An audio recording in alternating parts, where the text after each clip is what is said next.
2021 সালের ঢাকা ডার্বির কথা মনে আছে নিশ্চয়ই। আবাহনী মোহামেডানের ম্যাচে সাকিব আল হাসান লাথি দিয়ে ভেঙেছিলেন স্টাম্প, যা আলোড়ন তুলেছিল পুরো ক্রিকেট বিশ্বে। ম্যাচের দ্বিতীয় ইনিংসের পঞ্চম ওভারের শেষ বলে ঘটেছিল সেই লঙ্কা কাণ্ড।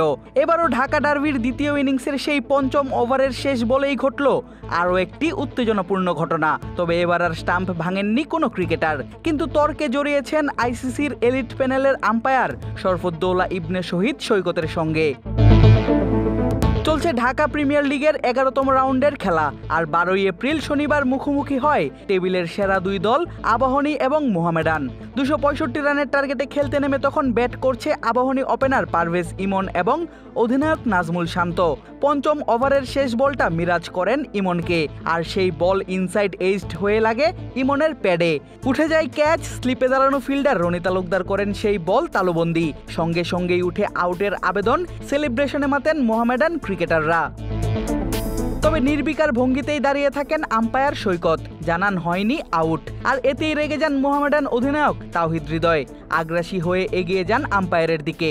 ফ্রাস্ট্রেশন দেখান বোলার মেহেদী হাসান মিরাজও, বলেন আল্লাহর কসম ভাই, এটা আউট। এখন যে কোনো ব্র্যান্ডের পুরাতন এসি বদলে নতুন ওয়ালটন এসিতে উপভোগ করুন 25% ছাড়। এরপর দীর্ঘ সময় ধরে চলে মোহামেডান ফিল্ডারদের সঙ্গে আম্পায়ার সৈকতের তর্ক, কথা কাটাকাটি। একসময় মুশফিক পায়ে হাত দিয়ে দেখিয়ে দেন বল কোথায় লেগেছে, বলেন লেগ বিফোরের কথা বলছি না, এটা তো ক্যাচ। তখন আম্পায়ার সৈকত বলেন এটা বাম্প ক্যাচ। এরই মাঝে মিরাজকে বলতে শোনা যায়, সৈকত ভাই, আপনি এত ভালো একটা আম্পায়ার হয়ে যদি এই ধরনের ডিসিশন দেন তাহলে কি করে হবে?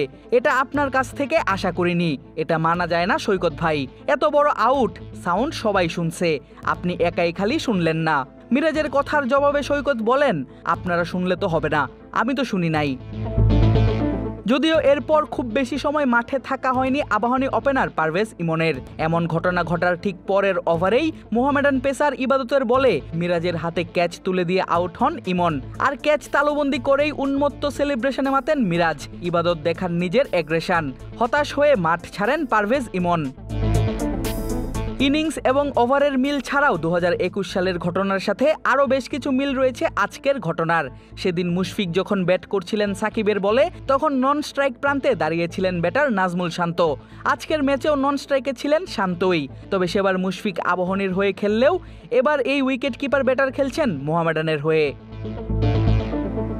আবাহনী মোহামেডানের ঢাকা ডার্বি নিয়ে দর্শকদের উত্তেজনা কমছে আগের থেকে অনেকাংশেই। তবে ম্যাচে প্লেয়ারদের এমন উত্তেজনাপূর্ণ আচরণ নিশ্চিতভাবেই আগ্রহী করে তোলে দর্শকদের। আদিব আশরাফ, ক্রিক ফ্রেন্জি।